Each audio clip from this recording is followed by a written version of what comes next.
सबसे इम्पोर्टेंट जो रिएक्शन है वो क्या है, वनस्पति तेल को वनस्पति घी में बदलना। ठीक है, डालडा घी आप लोगों ने देखा होगा, उसके ऊपर क्या लिख रखा होता है, वनस्पति घी, क्योंकि वो भी जो पेड़ पौधों से हमें तेल मिल रहे हैं, वनस्पति से जो हमें तेल मिल रहे हैं, सरसों का तेल, नारियल तेल, मूंगफली का तेल, इन्हीं तेलों को क्या करते हैं वो हाइड्रोजनीकरण करके वनस्पति घी में बदलते हैं। कैसे, ये देखो, ये एक असंतृप्त वसा है, डबल बॉन्ड है ना इसमें, असंतृप्त वसा है। अगर मैं इसका डबल बॉन्ड तोड़ दूं और इसके ऊपर एक एक हाइड्रोजन और जोड़ दूं तो ये क्या बन जाएगा, एक संतृप्त वसा बन जाएगी, एक संतृप्त हाइड्रोकार्बन। इस काम को करने के लिए यहाँ पे हम निकल या पैडेलियम उत्प्रेरक की तरह लेते हैं। अब ये उत्प्रेरक क्या होता है, उत्प्रेरक भी ये केमिकल होते हैं जो रिएक्शन में पार्टिसिपेट नहीं करते, रिएक्शन के अंदर उत्पाद बनाने में पार्टिसिपेट नहीं करेंगे, रिएक्शन में भाग नहीं लेंगे, पर रिएक्शन को आगे प्रोसीड करने में मदद करते हैं। ठीक है, ये जो हाइड्रोजन हमें यहाँ पे हमने हाइड्रोजन दे रखी है, इस हाइड्रोजन को यहाँ पे जोड़ने का जो काम करते हैं वो निकल या पैडेलियम करते हैं। ठीक है, बहुत ही स्ट्रॉन्ग, जैसे अपने ऊपर ऑक्सीकारक पड़े थे तो ये बहुत बड़े उपचायक होते हैं, हाइड्रोजन को जुड़ने में मदद करते हैं। ठीक है,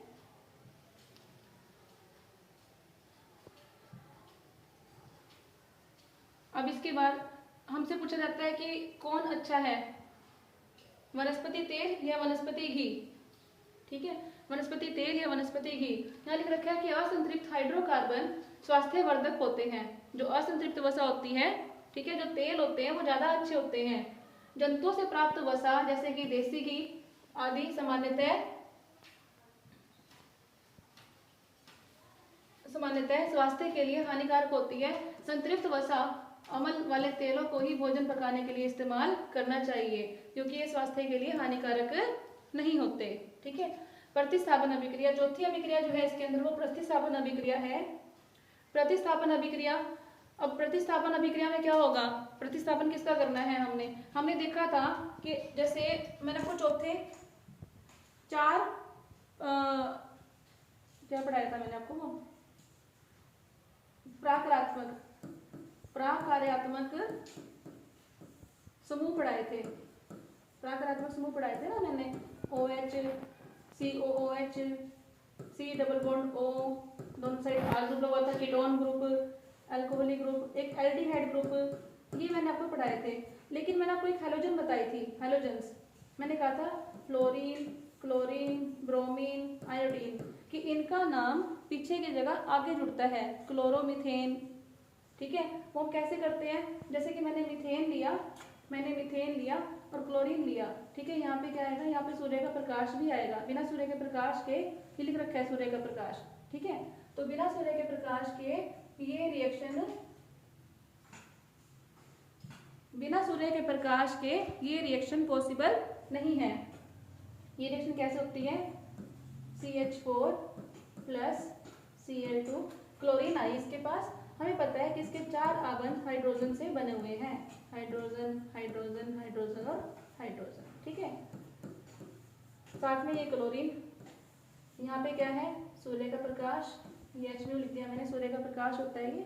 ठीक है, तो क्या होगा, ये अपना अपना, जैसे इसके ऊपर सूर्य का प्रकाश पड़ेगा, ये अपना अपना इलेक्ट्रॉन लेके दोनों अलग अलग हो जाएंगे, और ऐसे ही यहाँ से ये भी अपना इलेक्ट्रॉन लेके अलग निकल जाता है डॉट H के रूप में।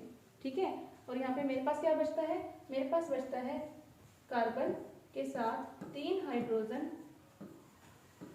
और साथ में एक इलेक्ट्रॉन। ठीक है, उसके बाद ये जो डॉट वाला क्लोरीन है, ये अपना इलेक्ट्रॉन लेके इसके पास आएगा और यहाँ पे आपस में आबंध बना देगा। बचा एक क्लोरीन, वो एक क्लोरीन अपना इलेक्ट्रॉन लेके इसके पास जाएगा और यहाँ पे इनमें आबंध बन जाएगा।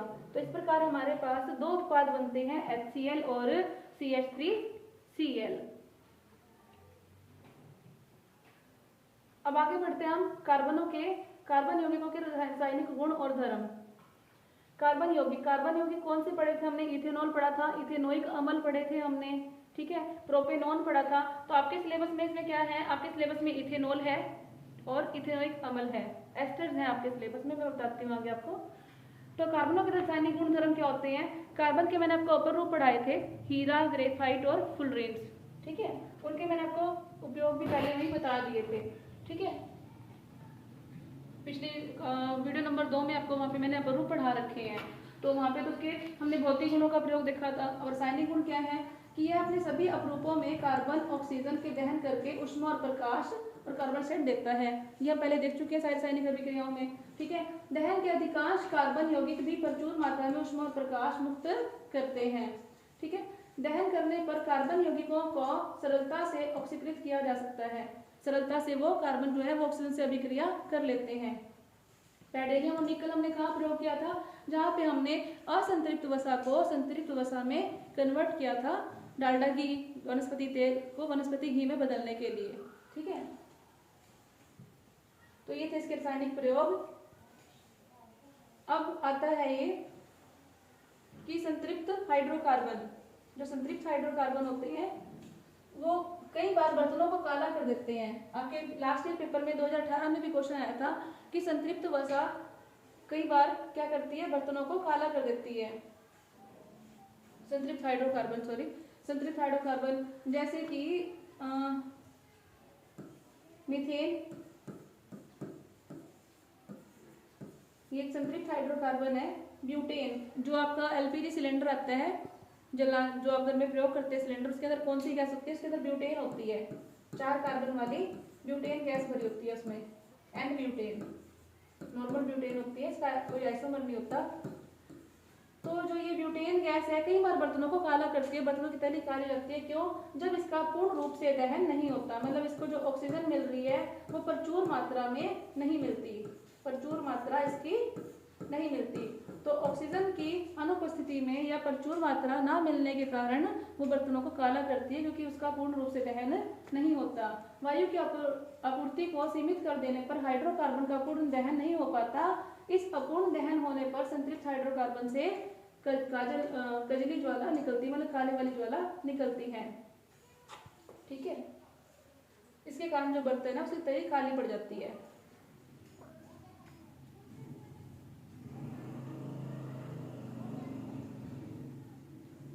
अब आते हैं हम इथेनॉल के भौतिक और रासायनिक गुणधर्म पे।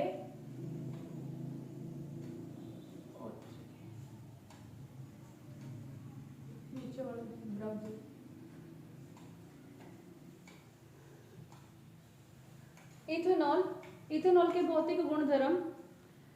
इथेनॉल क्या होती है, अल्कोहल, अल्कोहलिक ग्रुप इसके अंदर आपको नजर आ रहा है, ये रहा इसका अल्कोहलिक ग्रुप, ठीक है। यहाँ से हमारा मेन टॉपिक स्टार्ट होता है, जो हमने करना है इथेनॉल और इथेनॉइक अम्ल, दो हमारे पास मेन टॉपिक है। इथेनॉल के भौतिक गुण क्या है कि इथेनॉल को अल्कोहल भी कहा जाता है, ठीक है। इसका लोग पीने में प्रयोग करते हैं, लेकिन हम प्योर अल्कोहल नहीं पी सकते। जो सैनिटाइज करने के लिए अल्कोहल अभी यूज की जाती कोविड-19 में, वो 99.9% प्योर अल्कोहल थी, ठीक है। लेकिन उसको पीने के लिए प्रयोग नहीं कर सकते, उससे हमारे फेफड़े, अंदर की फूड पाइप सब कुछ जल सकती है। जो पीने के अल्कोहल पर होती है वो सिर्फ 1% इथेनॉल होती है। अब कहाँ तो 99.9% अल्कोहल, कहाँ पे 1% अल्कोहल, दोनों में अंतर है ना बहुत ज़्यादा, ठीक है। तो ये कमरे के तापमान, मतलब कि रूम टेम्परेचर, जो हमारा सामान्य तापमान होता है 25 डिग्री सेल्सियस, तो 25 डिग्री सेल्सियस पे ये द्रव अवस्था में पाया जाता है। यह बहुत अच्छा विलायक है, क्योंकि अपने अंदर सभी जितने भी ऑर्गेनिक केमिकल्स होते हैं सभी को अपने अंदर डिसॉल्व कर सकता है, ठीक है। इसको पानी में भी घुलनशील हो सकता है, जो इथेनॉल है वो पानी में भी घुल जाता है, क्योंकि यहाँ पे हाइड्रोजन बॉन्ड बन जाती है, ठीक है। इसलिए आप आगे +1 +2 में पढ़ेंगे, अभी सिर्फ इतना ही याद करना है कि जो इथेनॉल होती है वो पानी में भी घुलनशील होती है, ठीक है। दूसरा, इथेनॉल आग भी पकड़ती है। इसका मतलब क्या है कि इथेनॉल एक ज्वलनशील पदार्थ भी होता है।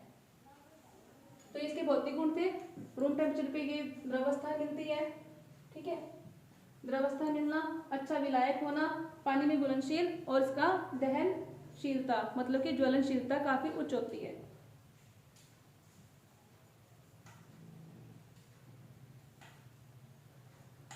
इसके बाद आते हैं इसके रासायनिक गुण।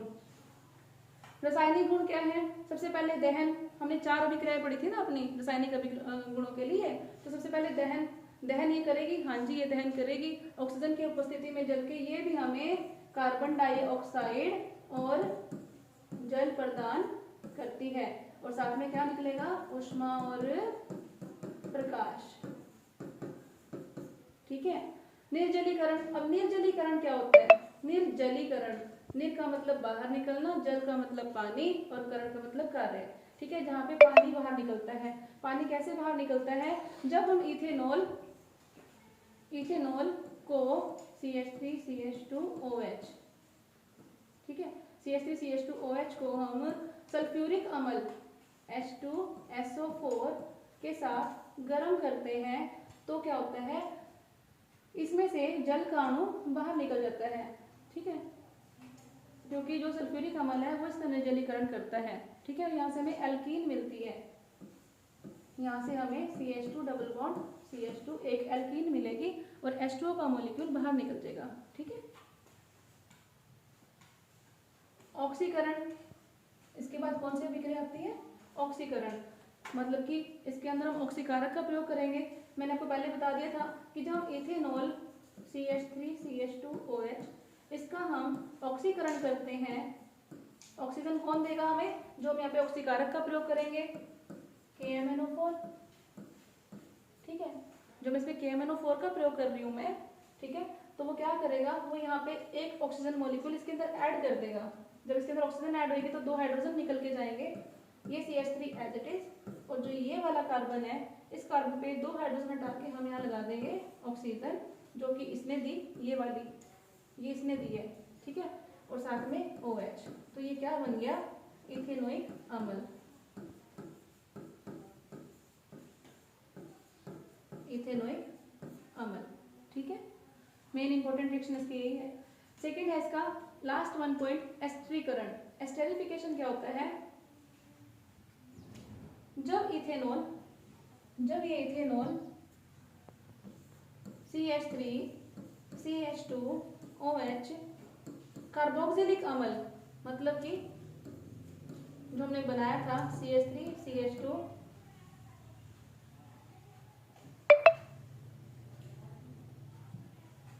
C डबल बॉन्ड OH, इसके साथ अभिक्रिया करता है तो हमारे पास एस्टर बनता है। कैसे बनेगा एस्टर? इसका H और इसका OH ये आपस में एक पानी का मॉलिक्यूल बना के निकल जाएंगे और ये आबंध इसका यहाँ पे इस ऑक्सीजन से जुड़ जाएगा और हमारे पास बनेगा CH3CH2, ये एज इट इज। इसके बाद ये ऑक्सीजन, ठीक है, फिर ये कार्बन, इसके ऊपर ऑक्सीजन और यहाँ पे CH3। ठीक है, तो ये क्या हमारे पास बना? ये हमारे पास बन गया एक एस्टर। ये एस्टर क्या होते हैं? Ester carboxylic group, carboxylic acid और इथेनॉल के जुड़ने से बनते हैं, जिनमें से आपने कभी देखा हो केले में से भी खुशबू आती है, संतरों में से खुशबू आती है। जो फलों में खुशबू के लिए फलों की खुशबू के लिए जो उत्तरदायी है, उसकी खुशबू के लिए जो जिम्मेवार है, वो किस कारण है? वो एस्टर होते हैं। एस्टर्स के कारण फलों में से खुशबू आती है। ठीक है,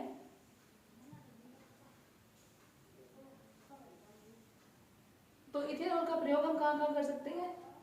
जो इसके अपने भौतिक गुण पड़े या रासायनिक गुण पड़े, उन्हीं से इनके प्रयोग निकल के आएंगे।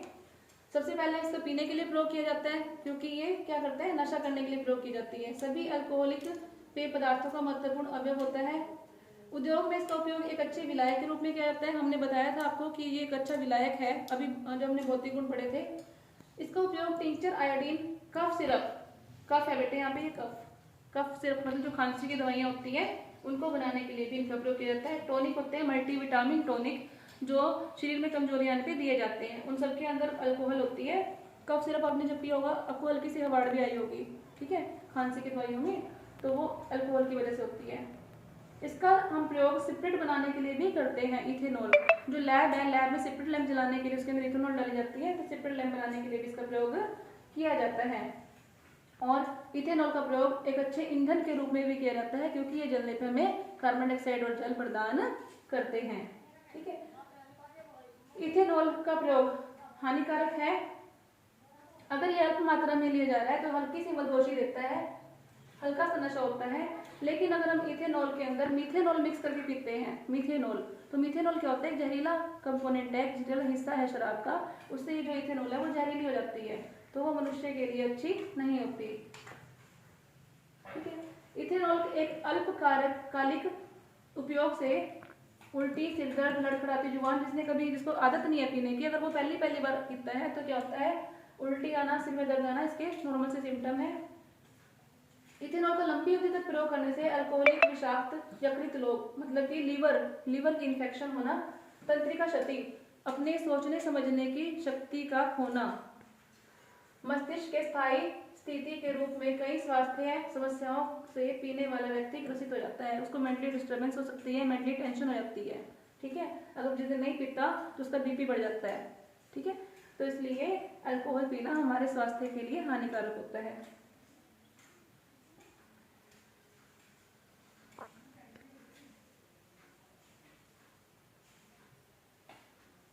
विकृत अल्कोहल। अब विकृत, जिसके नाम में विकृत आ गया, मैंने आपको बताया था कि अल्कोहल कौन सी है, अल्कोहल को अगर विकृत करना है, पीने योग्य नहीं बनाना, तो उसके अंदर क्या करेंगे, अल्कोहल के अंदर, इथेनॉल के अंदर क्या मिक्स करेंगे हम, यहाँ पे मीथेनॉल मिक्स कर देते हैं, जो इसको क्या कर देता है, जहरीला बना देता है। ठीक है, जिससे शराब कैसी हो जाती है, जहरीली। अब इंडस्ट्री में क्या होता है, उद्योगों के अंदर जो काम करने वाले वर्कर होते हैं, जब उन्हें पता है कि यहाँ पे इथेनॉल आई है, जिनको उनका उपयोग पता है, तो वो उसको पीने के लिए प्रयोग करना स्टार्ट कर देते हैं। उन्हें बनानी आती है उससे अल्कोहल, तो वो पीने के लिए उसका प्रयोग ना करें, तो इसलिए इंडस्ट्रियलिस्ट क्या करते हैं, उस अल्कोहल के अंदर मीथेनॉल मिक्स करके फिर लेके आते हैं, ताकि वो पीने लायक ना रहे, और लोग अगर उसे पियेंगे तो वो जहर से उनकी डेथ हो जाएगी। ठीक है, तो औद्योगिक उपयोग के लिए तैयार इथेनॉल का दुरुपयोग रोकने के लिए इसमें मीथेनॉल जैसा जहरीला पदार्थ मिला दिया जाता है, जिससे ये पीने योग्य नहीं रहती। ठीक है, इसे कहते हैं विकृत अल्कोहल, जहाँ पे इथेनॉल और मीथेनॉल दोनों मिक्स मिलती है। अब इथेनॉल की अभिक्रिया, ये बहुत इंपॉर्टेंट है, ये पेपर के अंदर पूछी जाती है। इथेनॉल की अभिक्रिया, सबसे पहले हम इसकी अभिक्रिया सोडियम से कर रहे हैं। सोडियम का रासायनिक संकेत मैं आपको ऑलरेडी बता चुकी हूँ पहले, Na। ठीक है, इथेनॉल आपको लिखना आ चुका है, CH3CH2OH। इसकी रिएक्शन आपने Na से करानी है। हमें पता है कि सोडियम जो है अपना एक इलेक्ट्रॉन छोड़ती है। ठीक है, और सोडियम जो है बहुत ज्यादा अभिक्रियाशील धातु है, हमें इस बात का पता है। तो क्या होगा, अब यहाँ से ये अपना H पॉजिटिव छोड़ देगी, तो इसके ऊपर आ जाएगा नेगेटिव चार्ज। ठीक है, और ये अपना इलेक्ट्रॉन छोड़ेगी, इसके ऊपर आएगा पॉजिटिव चार्ज, तो ये इसके साथ जुड़ेगी, ऑब्वियसली बात है। तो यहाँ पे हमारे पास क्या बनेगा, H पॉजिटिव अकेला नहीं रह सकता, तो हम यहाँ पे इसके 2 मॉलिक्यूल का प्रयोग करेंगे, और इसके भी 2 मॉलिक्यूल का। क्यों, क्योंकि हम यहाँ पे क्या लिबरेट करने वाले हैं, हम यहाँ पे हाइड्रोजन गैस बनाने वाले हैं। हम यहाँ पे हाइड्रोजन गैस बनाएंगे, क्योंकि जब यहाँ से 2 H पॉजिटिव निकलेंगे तो 2 H पॉजिटिव मिलके हाइड्रोजन गैस बनाएंगे ना, इसलिए हमने यहाँ पे इसके 2 मॉलिक्यूल का प्रयोग करा H2 गैस निकालने के लिए। और हमारे पास यहाँ क्या बनेगा, CH3CH2ONA। ये भी हमारे पास 2 मॉलिक्यूल बन के आएंगे। ठीक है, ये एक संतुलित रासायनिक समीकरण है। यहाँ आप देख सकते हैं 2 Na, इथेनॉल में से ये H पॉजिटिव निकल के जा रहा है, ये आ गया, और ये Na इस O के साथ यहाँ पे अटैच हो गया। ठीक है, ये बन गया सोडियम इथोक्साइड।